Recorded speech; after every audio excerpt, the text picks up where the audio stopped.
Previously on Debrief Pay-Per-View. Pour l'occasion, je t'ai envoyé un petit cadeau qui, je l'espère, te fera plaisir.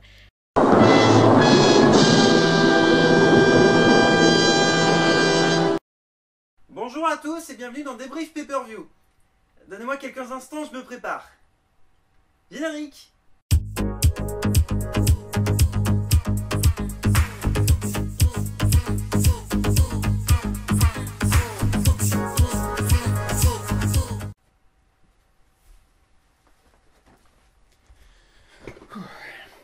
On va recommencer. Aujourd'hui, nous allons parler de Survivor Series. Premier match de ce pay-per-view, l'une des deux demi-finales pour le titre de champion WWE, Roman Reigns contre Alberto Del Rio.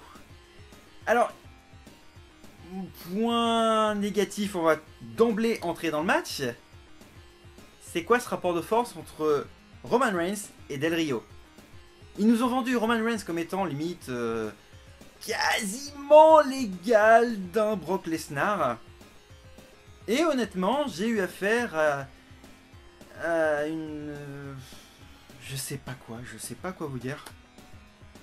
Par contre, Del Rio, lui, a réussi à faire jeu égal avec Roman Reigns. Je ne saurais absolument pas vous dire pourquoi.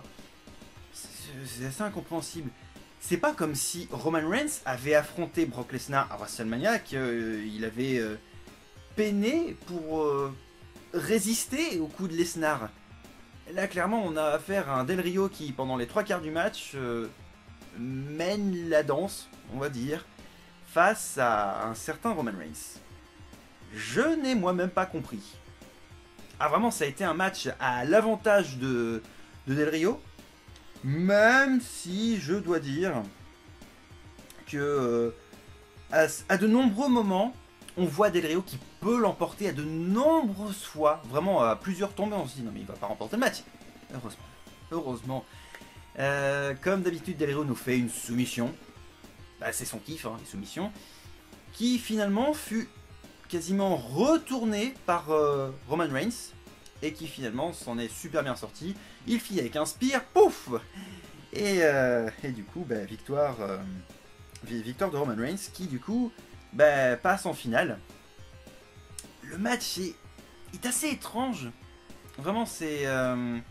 comment vous dire ça? C'est très étrange.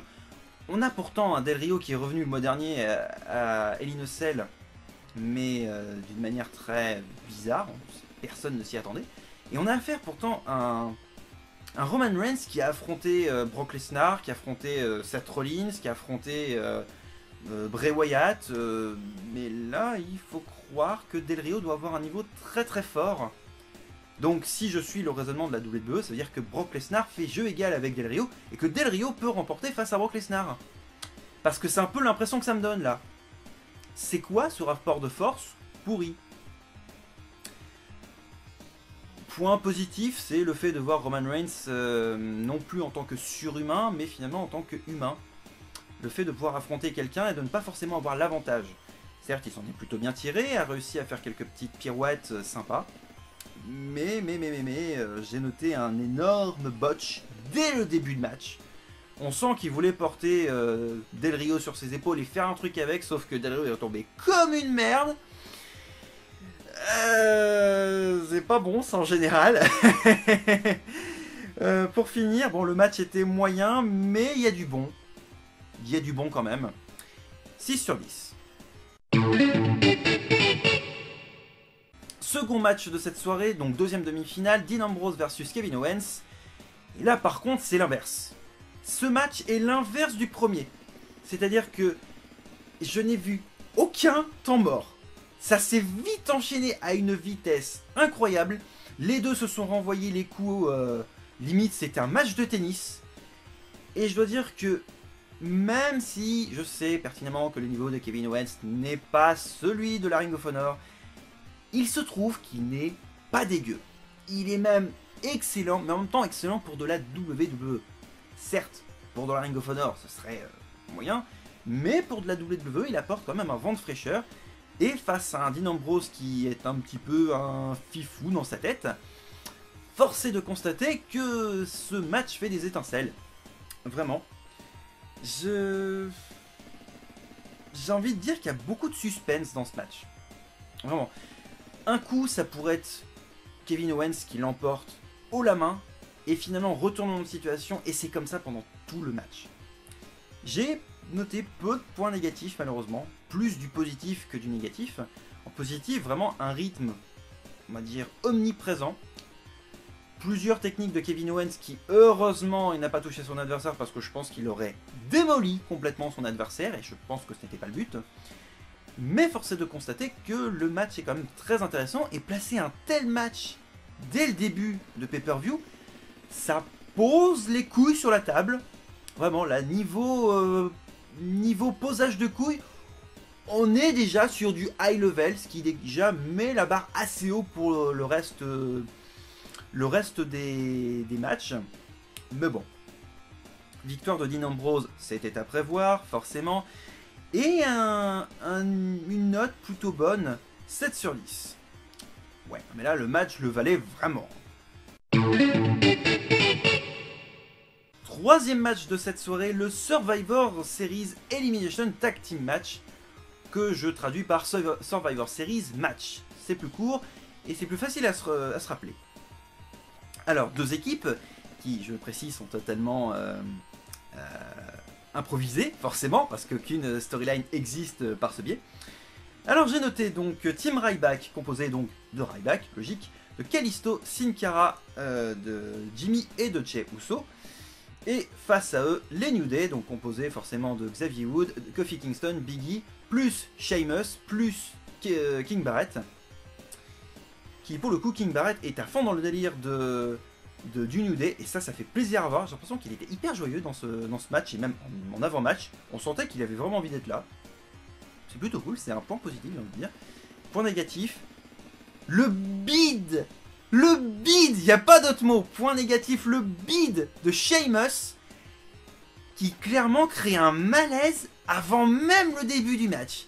En gros, l'un des trois New Day commence à faire son petit blabla, je crois que c'était Big E, il me semble, et d'un coup Sheamus prend le micro, dit une phrase dont je ne me rappelle absolument plus de son contenu, et crée un malaise dans le public, mais même autour du ring, mais GG, ouais, enfin là c'est digne d'une Orton. Il nous a fait une Orton, vraiment. En même temps, voilà, il fallait pas s'attendre à grand chose. Étonnamment, le match débute et un très bon esprit d'équipe dans la team Ryback.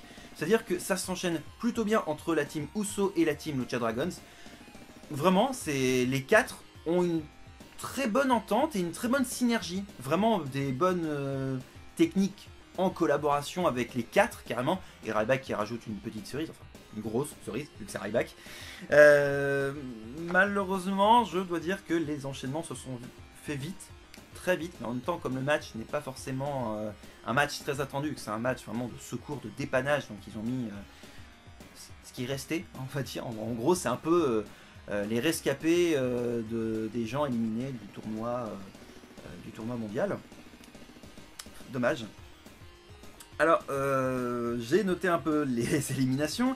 Désolé, hein, j'ai pour une fois une anti-sèche. King Barrett éliminé par Sin Cara. Oui, là je suis le mec le plus étonné au monde. Sin Cara. Jimmy Uso qui est éliminé par Xavier Wood. Sin Cara qui est éliminé du coup par Sheamus. J'ai noté aussi Big E éliminé par Jey Uso. Et les New Day se barrent en plein match. Sans aucune explication alors qu'il reste encore Kofi et Xavier dans plein match. Ce qui du coup laisse Sheamus tout seul. Et se fait éliminer comme une merde. Je suis désolé, hein, mais c'est la stricte vérité. Et malheureusement, Ryback élimine Sheamus et victoire de la team Ryback. Alors, petit point, mais je comprends pas trop. Pourquoi avoir fait ce genre de match? Par rapport à l'année dernière où c'était l'attraction principale, à ce Team Cena versus Team Authority, là clairement on a un match qui sort de derrière les fagots. Oui, c'est une expression que je dis souvent lors de mes vidéos, mais pourquoi? Je ne comprends pas l'intérêt. C'est trop demandé, une petite explication, voire c'est trop compliqué de créer une vraie storyline sur plusieurs jours. Parce que même par le biais de la blessure de Seth Rollins, c'est quand même normalement facile de créer une petite storyline sur une petite semaine, je sais pas, ou sur 2 semaines, je sais pas, par le biais du network ou par le biais de n'importe quelle vidéo YouTube, je ne sais pas, ou même un compte Twitter. Ça aurait permis de mettre au moins une légère histoire, mais là, ce match sort vraiment comme si c'était un match Joker. Dommage. Bon, note du match, 7 sur 10, c'est pas mal. Franchement, le match était plutôt agréable à voir. Je m'attendais pas forcément à avoir un match de qualité, mais étonnamment, ça marche. Plutôt un bon effet sur moi. Et force est de constater que si on pouvait avoir des matchs de cette qualité-là un peu plus souvent en pay-per-view, ça permettrait de remonter un petit peu le niveau. Quatrième match de cette soirée, Charlotte versus Paige pour le titre des divas. Alors, on va commencer directement dans les points positifs. C'est hyper bourrin! Mais sérieusement, c'est hyper bourrin! Je veux dire, autant les matchs de Nikki Bella étaient... Hein, voilà, c'est Nikki Bella. Voilà, et autant là, on a affaire à Paige. Ah qui, ouais, je suis désolé, ce qui me gêne, c'est sa grosse voix. Un peu comme la mienne.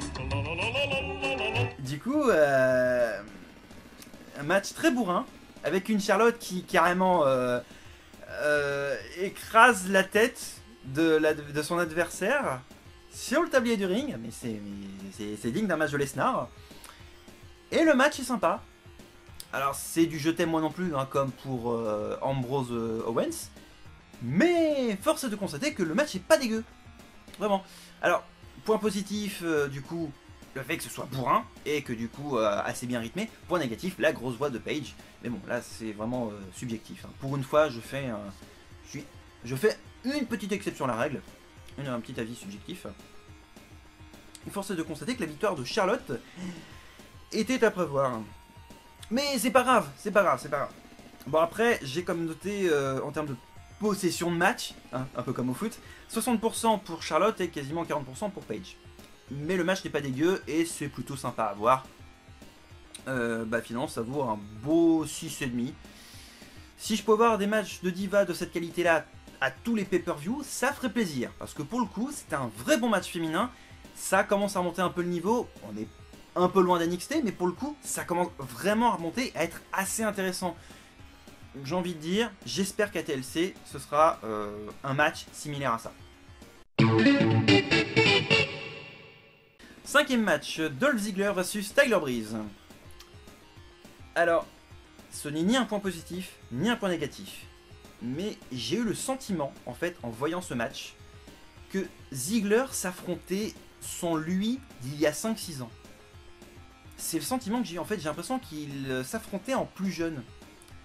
C'est assez étrange parce que finalement le comportement qu'a Ziggler d'être genre je suis un beau gosse, tu vois, et j'ai une fille qui m'accompagne, me rappelle il y a quelques années de ça, lorsqu'il était soit avec Vicky Guerrero, soit avec une autre demoiselle.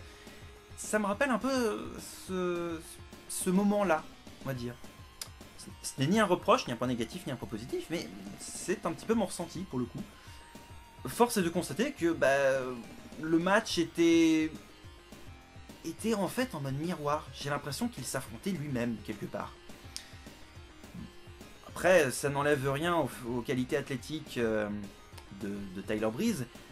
Même si, pour le coup, et là ça va être encore une fois totalement subjectif, je rappelle que Tyler Breeze est un ancien de l'académie de Lance Storm.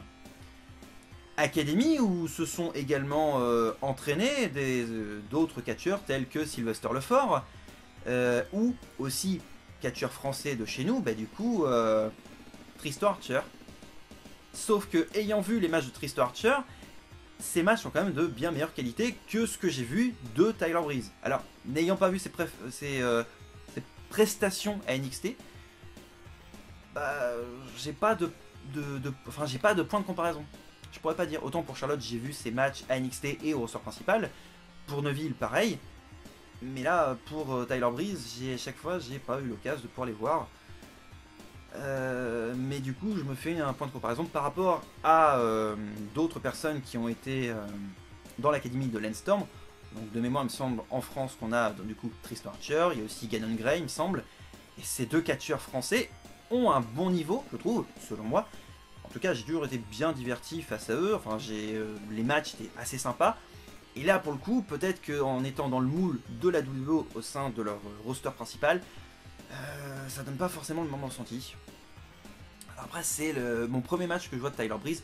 J'attendrai le match suivant en pay-per-view pour me faire peut-être une autre opinion ou avoir un avis peut-être alternatif ou autre chose. Mais le match était pas dégueu, c'est pourtant bien enchaîné. Et Tyler Breeze, je l'ai pas trouvé si technique que ça. Je sais pas, c'est un peu le ressenti que j'ai eu. Alors, chacun est libre d'avoir son ressenti, hein, les commentaires sont là pour ça. Mais pour le coup, je reste un peu sur ma faim. Et Ziggler, pour le coup, est tombé bien bas. Parce que depuis l'année dernière, quasiment à la même période où il était justement dans le Survivor Series match, où Sting vient lui sauver les miches de manière admirable, là, à la limite, il est dans un match totalement tertiaire. Ah, c'est même plus secondaire, là, à ce stade, c'est tertiaire. Et c'est bien dommage. Parce que pour le coup, je pense qu'il aurait mérité une belle progression. Mais depuis un an, il est en train de tomber, le pauvre. C'est pas grave. Le match est pas dégueu. Il y a eu bien pire, notamment le mois dernier. J'ai noté 6. Voilà, plus que la moyenne. C'est pas mal. Match qui, du coup, est plutôt sympa avec une sensation d'effet miroir. Et du coup, une victoire de Tyler Breeze. Avant-dernier match de cette soirée, et ce qui est censé être l'attraction principale, Kane et l'Undertaker face à 2 membres de la Wyatt Family. Alors les 2 membres, je vous le dire tout de suite, c'est Bray Wyatt, logique, et Luke Harper. Alors, les 4 membres pourtant de la Wyatt Family arrivent, et Eric Rowan fonce sur le Taker et sur Kane, mais se prend un chokeslam à 2 tout de suite, et ce qui fait qu'il se fait éjecter tel un personnage de Smash Bros. Et Braun Strowman n'a servi pratiquement à rien. Ah ouais, c'était de la figuration pour le coup. Enfin, c'est pris comme aussi un un chokeslam à 2 sur la table mexicaine. Mais pour le coup, le match s'est joué en fait au charisme. C'est joué vraiment sur un côté psychologique, vraiment le côté des ténèbres, etc. Et Bray Wyatt est loin d'être mauvais. Vraiment. Et vraiment très très loin d'être mauvais. Et là encore une fois, il l'a prouvé face à 2 légendes vivantes de la WWE. Ce que j'ai beaucoup aimé, c'est le fait par exemple que Kane et le Taker soient tous les 2 couchés. Que Bray Wyatt se retourne, fait le truc à l'envers sur le dos comme ça, avec la tête à l'envers. Et puis commence à s'approcher du Taker, puis les 2. Comme ça. C'était énorme. Pour le coup, c'était très sympa. Mais j'ai eu ce sentiment que le match était trop court et j'aurais bien aimé voir encore plus de choses. Mais bon, c'est déjà pas mal en soi. Le match était très sympa, mais il y a quelque chose qui me gêne. C'est censé être les 25 ans de carrière de l'Undertaker au sein de la WWE. Sauf que là, j'ai eu affaire à un match totalement lambda. Enfin non, j'exagère, je suis un peu méchant. Mais j'ai pas eu affaire à un match d'anniversaire. Il manquait encore cette epicness pour dire que ce match était incroyable. Ça m'a gêné parce que au mois d'avant, lors de Hell in a Cell, on avait le match de Taker qui était pourtant l'attraction principale face à Brock Lesnar en main event, donc le truc le plus principal du pay-per-view. Et là encore, où c'est censé être le truc le plus principal du pay-per-view, ils nous le mettent en avant-dernier match.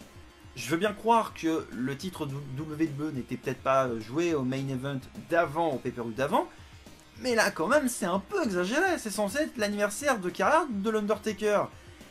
Faudrait penser à trouver un petit compromis, je pense, non, parce que là, ça manquait de quelque chose. Le match était bien, mais ça manquait de quelque chose, ça manquait de saveur, ça manquait d'épicness, il manquait un truc. Ça manquait de je pose mes couilles sur la table. Un peu comme Ambrose Owens, quoi. C'est cet effet, je pose mes balls sur la table, mes balls, mais clairement de 2 tonnes, tu vois. Et c'est là le problème. Bref, je vais pas y revenir. Victoire de Kane et du Taker. Dans un match qui, pour le coup, fait partie des meilleurs de la soirée. Je lui ai mis 7 sur 10, comme pour Ambrose versus Owens. Mais pas pour les mêmes raisons. Parce que certes, c'est le match de l'Undertaker et que pour le coup, l'entrée était somme toute classique. pour l'Undertaker et Kane, mais parce que ça avait une aura particulière. Plus que l'aura des 25 ans en fait. C'est aller au-delà en fait. J'aurais du mal à l'expliquer. Après, si vous avez vu le pay-per-view ou si vous avez vu le match, peut-être que vous comprendrez peut-être l'atmosphère qu'il y avait tout autour de ce match. Moi pour le coup, j'ai senti un truc. J'ai ressenti quelque chose de très spécial autour de ce match, ce qui fait que j'ai réussi à l'apprécier de manière énorme. Et pour le coup, peu de temps mort là encore, bon enchaînement, et vraiment preuve qu'il y a dans ce match une sorte de passage à témoin entre l'ancienne et la nouvelle génération. Comme ça que je l'ai ressenti. Le main event de cette soirée Survivor Series. La finale entre Roman Reigns et Dean Ambrose pour le titre WWE. Alors, je dois dire que des entames de match comme ça, on l'a déjà vu, par le biais surtout de Kevin Owens, et par le biais du match précédemment au sein de ce pay-per-view. Mais dis donc, Roman Reigns, il en a sous le capot, dis donc, hein. Autant il n'était pas comme ça face à Alberto Del Rio, alors ça doit être une sorte de kryptonite ce mec. Autant face à Dean Ambrose, dis donc, comment expliquer ça? C'est un petit peu comme si Sangoku affrontait Vegeta. Ouais, c'est une sorte de frères ennemis, d'une certaine manière. Enfin, même si Sangoku et Vegeta ne sont pas frères, mais ils sont du même peuple, voilà. Bah là, c'est deux anciens du Shield, donc du même peuple, voilà, d'une certaine manière. Et pour le coup, le match, oh mon dieu, il était bon. Il était très bon, hein, franchement. J'ai pris un de ses pieds, mais alors, wouh! Ric Flair style. Non, ce match était incroyable. Tellement que Roman Reigns s'est surpassé sur ce match. Vraiment. Limite, alors je suis pas de là à être fan de Roman Reigns, mais pour le coup, je l'avoue, il m'a fait grave kiffer son match. C'est assez étrange, c'est cette sensation, ouais, j'en perds mes mots. Le fait de me dire que Roman Reigns n'est peut-être pas si pourri que ça, et que face à de vrais bons adversaires, il peut donner le meilleur de lui-même, un peu comme John Cena face à Kevin Owens lors des différents pay-per-views au sein de cette année 2015. C'est ce sentiment qui me fait dire que il y a encore de l'espoir au sein du roster principal et que tout peut être fait grâce à de vrais bons adversaires. Dean Ambrose est un excellent adversaire, forcément, mais il y a tellement de choses à dire. Ce Superman Punch placé, mais énormément placé, alors que Dean Ambrose allait sauter du haut d'une troisième corde sur un angle. Et du coup, il place son Superman Punch, Roman Reigns, je suis fatigué, désolé. Ah, c'était beau. C'était beau, franchement, c'était beau. Et terminer le match par un spear, bon, c'est somme toute classique, on va dire. Mais un match qui du coup est énorme, se finit du coup par la victoire de Roman Reigns avec un magnifique 8 sur 10. Seul point négatif, le match est peut-être un peu trop court. Vraiment, je crois qu'il y a eu peut-être moins de 15 minutes, 15-20 minutes, pas plus, c'est dommage. Un match qui m'a paru très court et j'aurais voulu en voir plus. Mais peut-être que je chipote un petit peu. Remporter un titre, c'est bien, mais se faire avoir en beauté, c'est mieux. Il est en train de vivre ce que John Cena a vécu début 2006. En gros, après un match très difficile, qui c'est qu'arrive le possesseur de la mallette, c'est-à-dire Sheamus. Alors, je fais la récap. Après le match, Triple H arrive, veut lui proposer de lui serrer la main. Roman Reigns refuse, commence à tourner le dos pour pouvoir se barrer, puis finalement se retourne immédiatement et lui fait un spear. Et finalement, qui c'est qui arrive par derrière? Sheamus. Pour finalement encaisser sa mallette et remporter le titre par un Brock Kick. Du coup, victoire de Sheamus, qui devient du coup le nouveau champion WWE. Ça c'est drôle. Pas mal, fallait oser.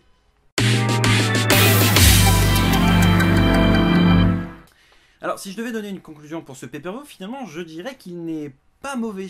Certes, l'avant pay-per-view, la carte ne faisait peut-être pas énormément rêver, mais au final, en voyant le contenu de ce pay-per-view, on peut s'apercevoir que les matchs sont plutôt de bonne facture, sont plutôt de bonne qualité, et c'est plutôt agréable de voir ça. J'aime être surpris dans le bon sens avec la WWE. Et là, on peut dire que ce sont de très très bonnes surprises. On peut au départ ne pas s'attendre à un contenu de qualité, mais force est de constater que avec la WWE, il y a toujours vraiment une demi-mesure. Soit on est très surpris dans le bon sens, soit on est très surpris dans le mauvais sens, mais il n'y a pas de juste milieu en fait. Et c'est un peu ce que je reproche. Hell in a Cell était une très grosse déception, Survivor Series est finalement tout l'inverse, quelque chose de plutôt bonne qualité. Certes, il y a quelques failles, il y a quelques points faibles, il y a aussi pas mal de points forts, mais pour le coup, j'étais excessivement satisfait. Et j'ai vite travaillé ma fierté en me disant que ce pay-per-view était plutôt bien. Vraiment, j'ai pris beaucoup de plaisir à le voir.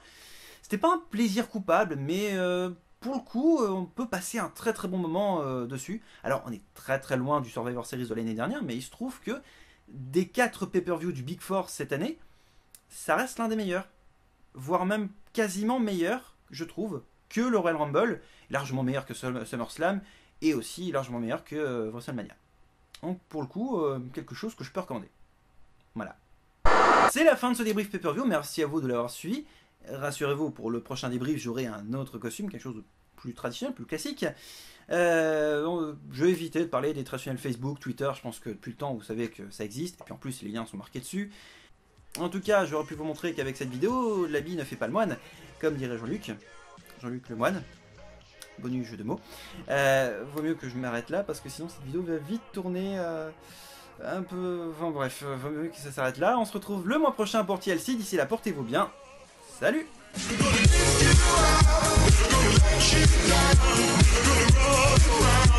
This